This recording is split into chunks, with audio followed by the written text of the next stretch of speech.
জনসাধারণের সাথেই রাস্তায় পড়ে থাকা ভারী আসবাবপত্রগুলো সরাচ্ছেন এক সুঠামদেহী পুরুষ। নেপালের জনতারা এসে কাজের ফাঁকে তাকে একটু খাইয়েও দিচ্ছেন, হাত জোর করে তাদের আবার কৃতজ্ঞতাও জানাচ্ছেন তিনি। কে বলবে নেপালের অন্যতম সুপারস্টার এবং জাতীয় ফুটবল দলের অধিনায়ক এই ভদ্রলোক। বর্ষিয়ানেই তারকা ফুটবলার এখন খেলছেন বাংলাদেশ পুলিশ এফসির হয়েও। সরকার পতনের পর ধ্বংসস্তূপে পরিণত হওয়া নেপালকে গোছাতেই ছুটে এসেছেন তিনি জনতার কাতারে। নিজের নিরাপত্তা নয়, দেশের স্বার্থই যেন তার কাছে বেশি গুরুত্বপূর্ণ।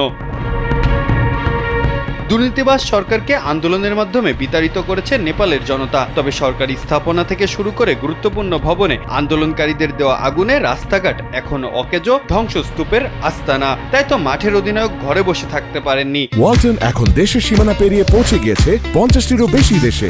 ওয়ালটন, ঘরে ঘরে বিশ্বজুড়ে। নেপালের হয়ে 100-র বেশি ম্যাচ গোলকিপিং করা কিরান রাস্তায় নেমে আসেন হাতে একটা গ্লাভস পরে। এরপরই শুরু করেন রাস্তা পরিষ্কারের কাজ। পরে আগুনে পোড়া আসবাবপত্র সরানো থেকে রাস্তায় পড়ে থাকা ছাই হয়ে যাওয়া যানবাহন অথবা সেনাবাহিনীর সাথে আলাপচারিতা সবই করেছেন তিনি কাজের ফাঁকে।